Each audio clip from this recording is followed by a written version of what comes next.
The Oklahoma Sooners are off to an interesting recruiting start. 15 commitments, prospects around the country, and they've got a really good quarterback in the boat. But what's next for this?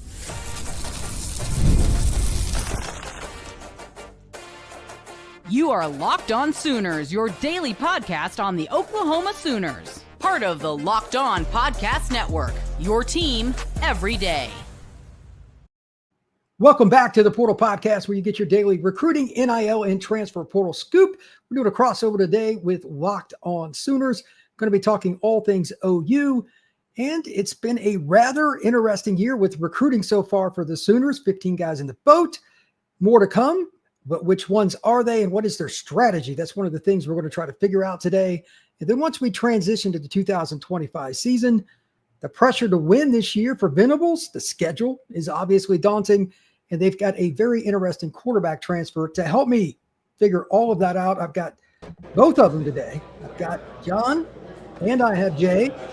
Look, this is a rather interesting year for Oklahoma for a bazillion different reasons. You guys are sitting there at SEC Media Days, and for those, just full disclosures, we record this.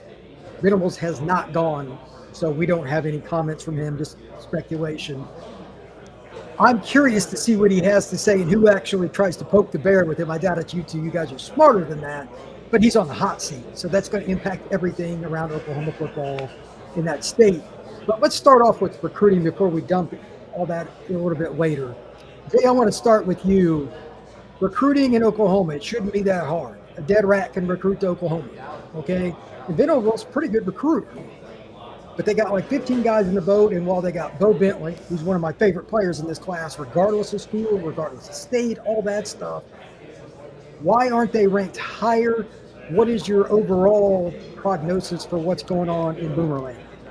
So first off, on the in-state stuff, it kind of feels like Oklahoma isn't at the point where it doesn't feel like they're focusing that hard in-state. It looks like they're trying to spread out, mainly because of bringing in Jim Nagy. Jim Nagy's strategy is dramatically different in comparison to probably what Oklahoma started off with. I know that they cleared their board out, and they went back and reevaluated everybody that they initially evaluated. And for some reason, it doesn't feel like they wanted to throw everything at the Oklahoma talent. And quite frankly, Scott may be a disaster written all over it if things don't improve in that fold going forward. But this year, they may have the ability to let that go. They may be able to punt it. But next season, they're going to have to focus heavily on the Oklahoma recruits because, as we all know, I have an OK prep agenda specifically because I know that when there's top players in state, the only way you're going to win them is if those players and those coaches felt like you were recruiting them from day one. I couldn't agree more. I know recruiting, especially like I've lived in Florida, that's where it's more political than anywhere. Those kids are real sensitive, coaches are. But Oklahoma's a proud state. I'm very familiar with it. I guarantee you there's some coaches in that state right now. The conversation we're having, they're having amongst themselves too. Yep. And unless those guys just happen to be born and bred Sooner fans, and believe me, that stuff matters, they're not going to help OU when the time comes for the 27 class, the 28 class, etc. So that's something that's interesting. But let's also, whoever wants to take this, they can. Bowe Bentley, you get him over LSU. I think he's a dynamic player to begin with, but here's something a lot of people probably don't know. He's only started 1 year. And he had like 50 touchdowns, 52, something like that overall.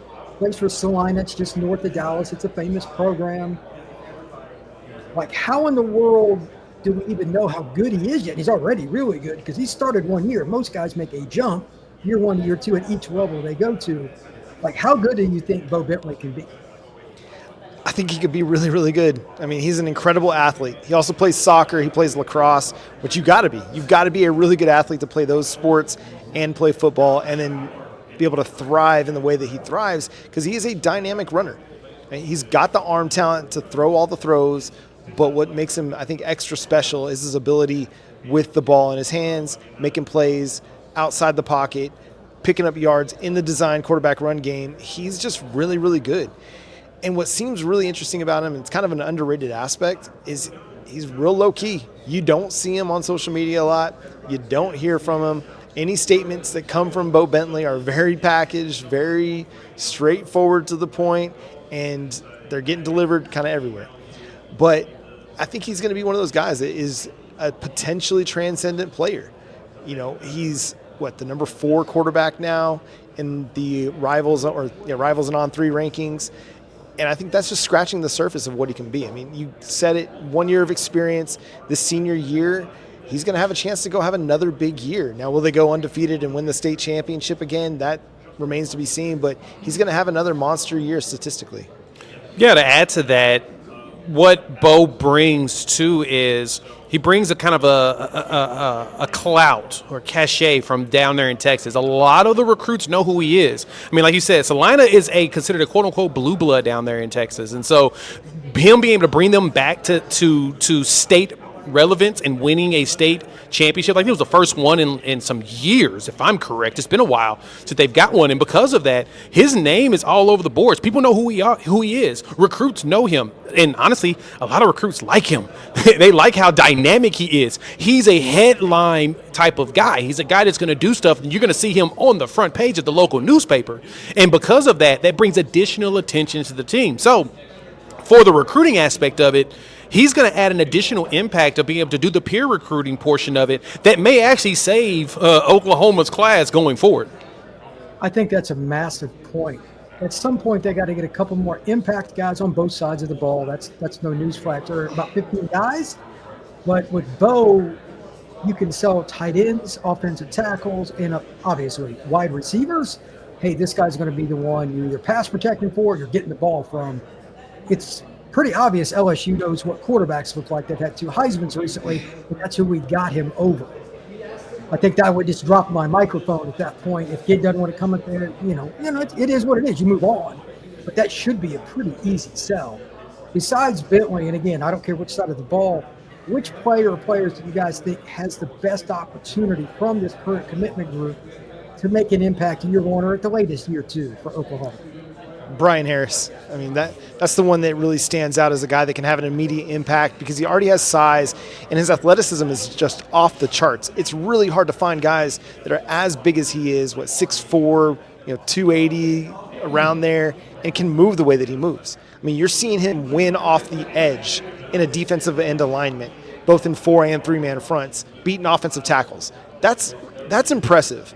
I don't care who you're playing against, what level of college football. If you're 280 and you're beating guys off the edge, around the edge, like you're bending around the edge and you're getting to the quarterback, that's really, really impressive. I think he's got the chance to have an immediate impact. I mean, defensive tackle is going to be deep for Oklahoma, but because he's got that inside-outside flexibility, he's somebody that I think could stand out early on in his Oklahoma career. For me, it's Deacon Schmidt. Big lineman, 6'5", 310 pounds roughly. And the one thing we know about him is that he is legitimately that size. And so when you look at the way Oklahoma's set up right now, perfect example, you've got Michael Fasusi and Ryan Fogier. And Fogier sitting at like 322 pounds. Gabe Eicher from the Oklahoma Breakdown kind of made mention that he looks like someone that's built to be an SEC guard right now. Like he can evolve into a tackle and play all the positions, but right now he's ready to play as a guard. And so you bring in Deacon Schmidt, who could potentially play one of those 2 spots as well. You could see him fighting for an opportunity to play early because Fabetu Ewu will be gone after this year. Eddie Pierre-Louis is expected to be the other guy that's going to be starting. There may be a chance for a battle to get that spot. And honestly, I think that Deacon Schmidt's going to walk in and really compete with everybody. He's a big dude, and that was a big get out of Colorado. He was a kid that everybody recruited. Yeah. It just showed you the power of Oklahoma. I mean, coaches on the hot seat, and they're still getting kids out of state that are national recruits. So it can be done. The question is, how many more can they add? When we come back, I want to talk about the Oklahoma Sooners on the field. Got a lot of things to discuss, the new offense coordinator, the head coaching situation, a quarterback that's really, really good. That is next here on this crossover.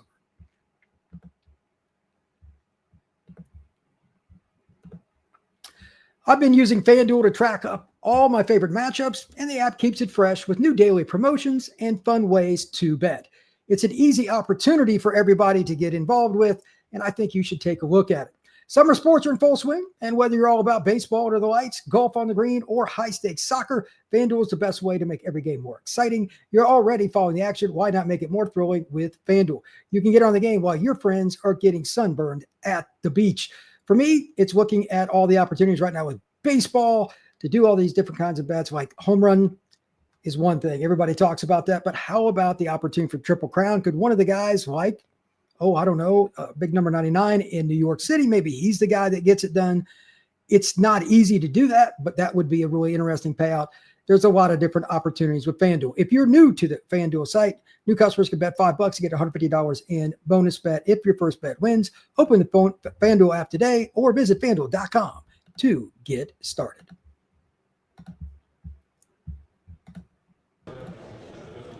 All right, thank you once again for making the Portal Podcast your first listen or Locked On Sooners, and why not both?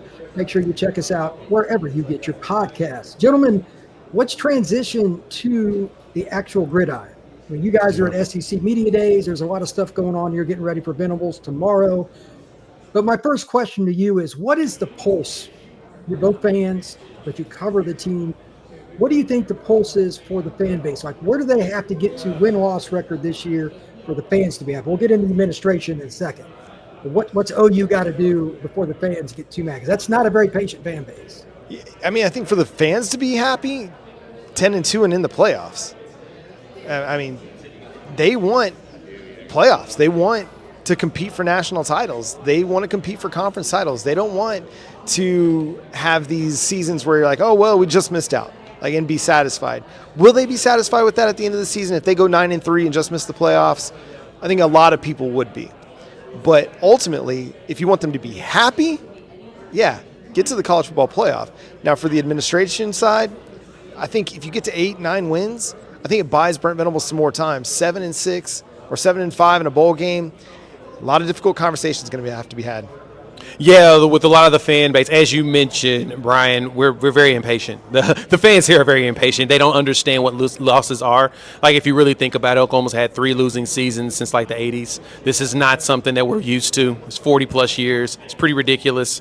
And so for the fan base, they need to see some W's. They need to see us make big strides, not just a small one. Going 8 wins could work, but it could also lead to not a good situation in people's public opinion about the team. Like John said, 10 wins is borderline the minimum for a lot of these fans. 9 can work because 9, based upon this schedule, as difficult as it is, I'm throwing up those air quotes, because of how difficult it is, 9 can get you in the playoffs. That could be a satisfactory number, but I'm going to be honest. 10's probably the one, because I have been on the record saying I don't think this schedule is as tough as people think. Really? Okay. I think at some point some of these teams may fall a little bit less than, because think about it this way. Oklahoma's going up against, they only have 2 experienced quarterbacks that have started for their respective team this season. Everybody else has new quarterbacks in some capacity. Some have been in their systems for at least 2 years, but everybody else has new quarterbacks. Michigan, you got Bryce Underwood. This will be his second start at the collegiate level, and it'll be on the road in a very hostile environment. College Football 26 says Oklahoma's the number 8 toughest place to play in the country. There's a reason for that. So you go down the line, Texas has Arch. Last time we saw Arch, he got pulled in the Georgia game. That kind of tells you something there. He came in, and both of them looked like they had deer in headlight situation. Jackson Arnold's at Auburn. You've got Lenore Sellers, who is terrifying. Same thing with Garrett Nussmeier, who's also terrifying. But everybody else, new quarterback. So unless everybody just immediately just becomes successful at that position, could be a year before all of those teams really blow up this year. All right, that's fair. I think that the biggest question mark is the thing that you guys probably got tired of talking about last year. For the love of mankind, Oklahoma is due some rent on the injury front.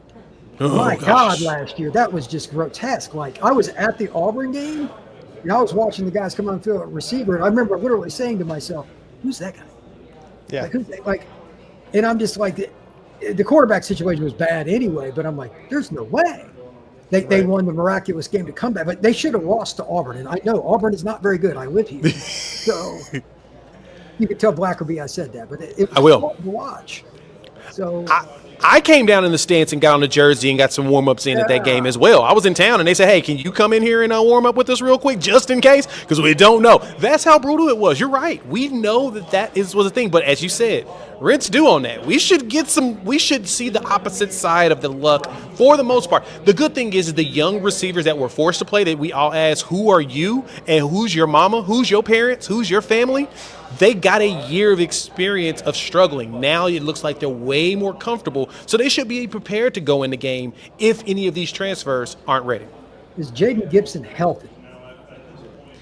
Hope so. I mean, the expectation is that he's going to be ready for the start of the season. We'll see, man. That's not one of those guys I'm going to be relying on to be ready to go week one.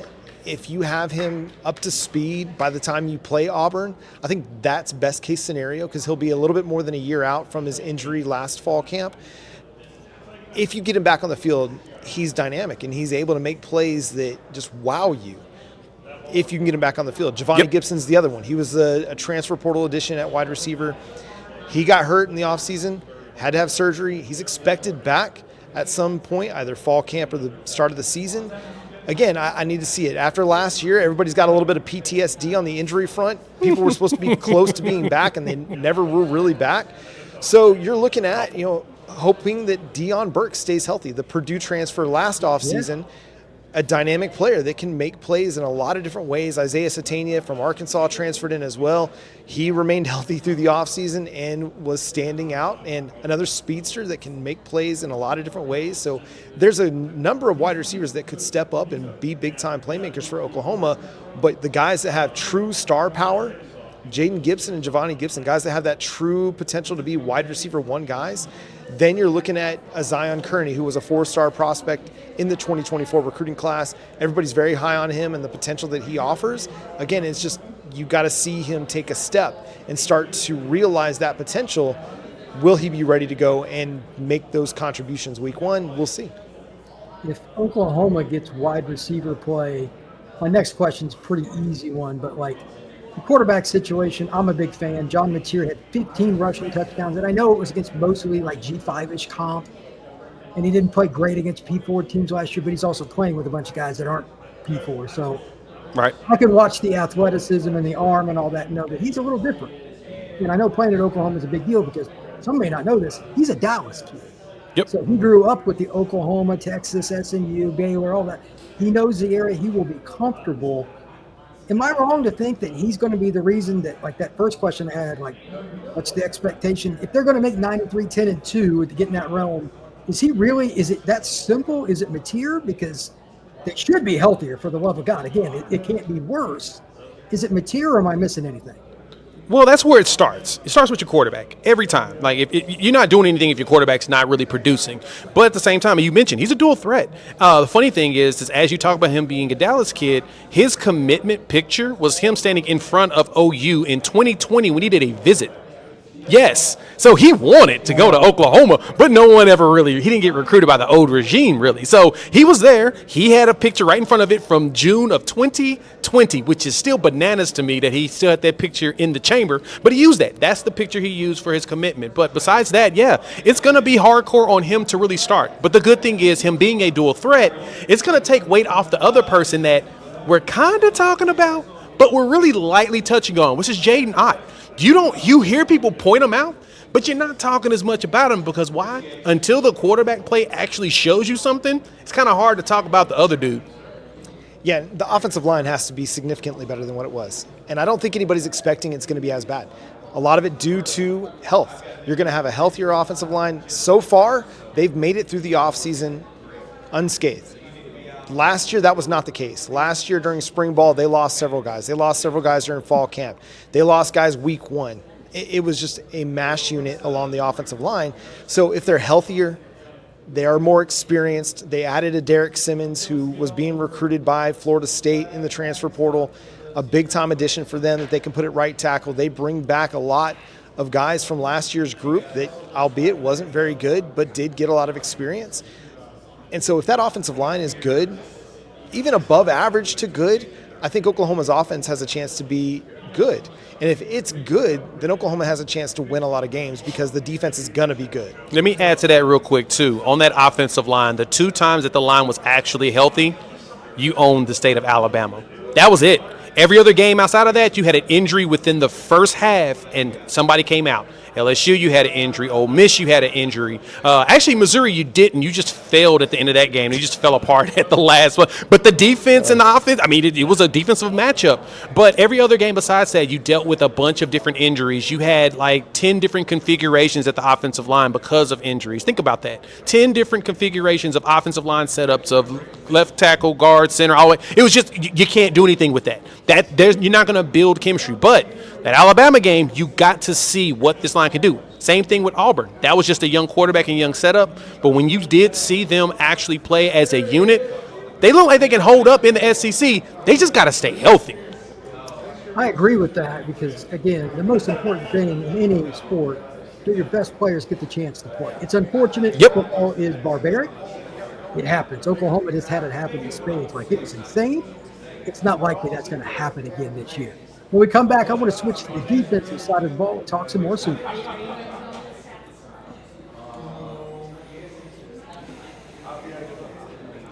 As for Oklahoma's defense, I have one just generic question that you all probably have asked a bunch. How do you replace Danny Stutzman in his 109 tackles? It's going to be a group effort started by Kobie McKenzie. I mean, Kobie McKenzie was a 4-star prospect in the 2022 recruiting class. He's waited his turn. He was a kid that was recruited by Oklahoma, by Texas. Initially, after Brent Venables got the job, or after Lincoln Riley and Alex Grinch left, he flipped to Texas for a brief time, then flipped back to Oklahoma. And then he's just kind of waited his turn. He got some snaps last year behind Danny Stutzman.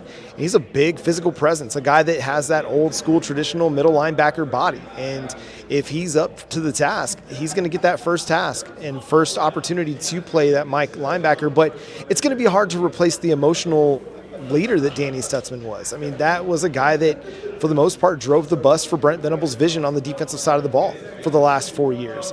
And now it's turning the page. And I don't know how you directly replace a Danny Stutzman. It's going to take a lot of guys, but they've got a group from that 2022 recruiting class that has slowly become the core of that defense that's going to lead the way for the Sooners. Yeah, and John touched on it perfectly, and that's me. That's the question I'm going to ask Brent Venables. Somebody else may steal this, depending on who's listening to me. But that's what I'm going to ask. Danny's gone. Who's that dude? Who's going to be the one that's going to, if you feel like that you've seen in practices, that you've seen everywhere, who's that guy that has stepped up to be the vocal and emotional leader for this defense? They don't have to be, honestly, the best one on there because, as John mentioned, that 2022 class is coming up. They're the ones now running things. They're the ones with the depth. They're the ones that have been in the Brent Venables defensive scheme for the last 3 years. They're the ones that understand what Brent Venables want, from Robert Spears-Jennings going down to Kip and Kip Lewis, Kobie McKenzie.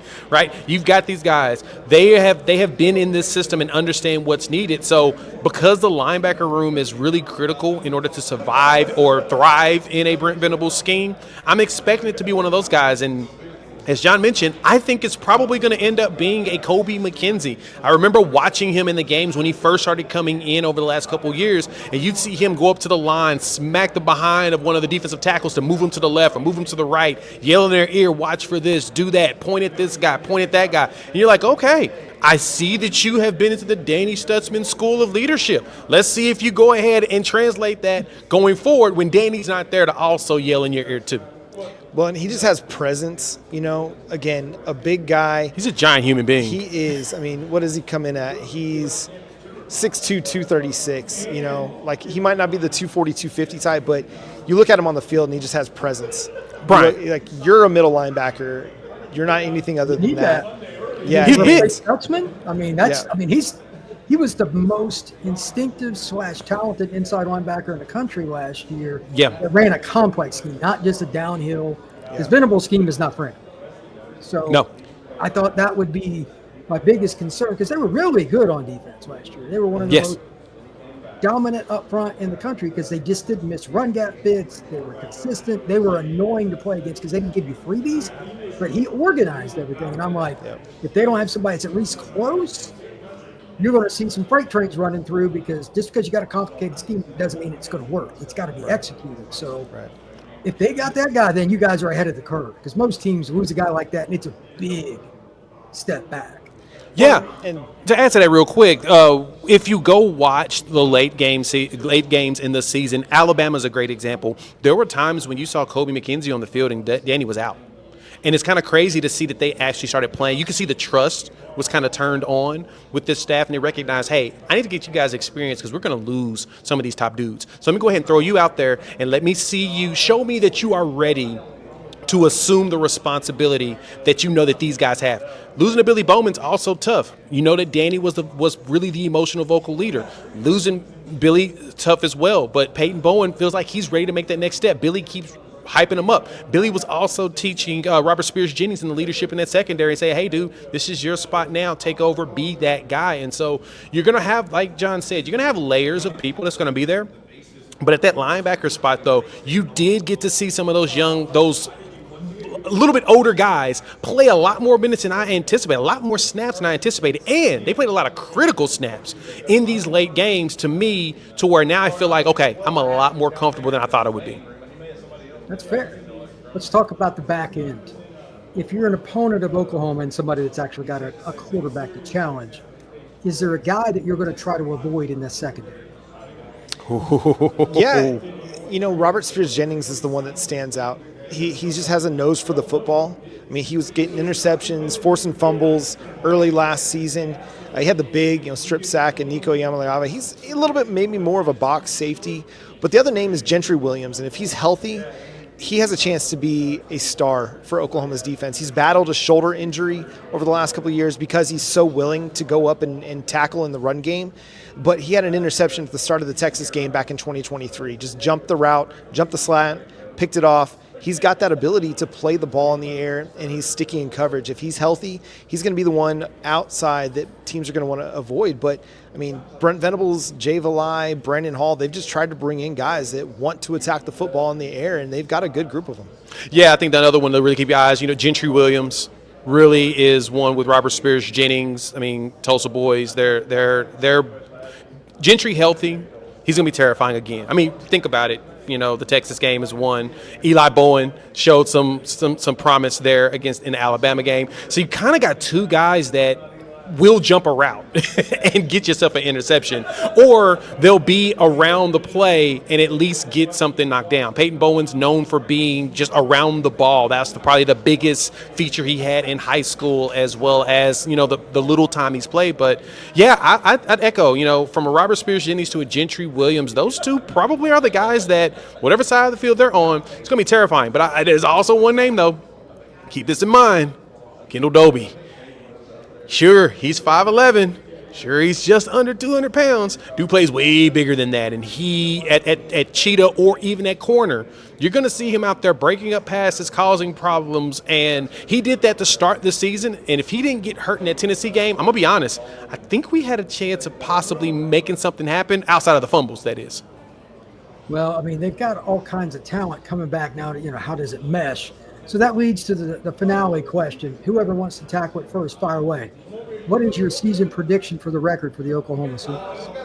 Well, I haven't settled on a record just yet, but I'm thinking they're anywhere from 8 to 10 wins. This is a team that has had everything come together. They've made the good offseason additions through the transfer portal. They've got a quarterback that can lead, a quarterback that's not going to be afraid of the competition. He's going to rally the troops and rise to the occasion. And they added a dynamic player in the run game. Their defense is going to be good. How good is it going to be? Time will tell. But if it's better than what it was, then this is a team that's got a chance to make the playoff. Yeah, so John hasn't settled. I went ahead and settled. I'm done with it. 10-2. No excuses. Rule 76.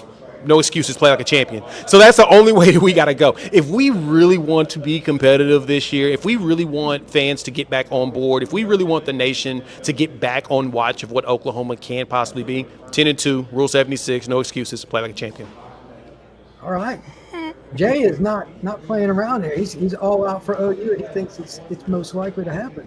By the way, I am fascinated by the OU Michigan game because Venables against a freshman quarterback is goofy. I don't know if the transfer will play, They're totally different quarterbacks, but like you couldn't draw up a worse game for a freshman quarterback to play than on the road against the Venables defense. Just my opinion, but I think that game will set the tone for OU, good or bad. If they lose that game, that's a problem.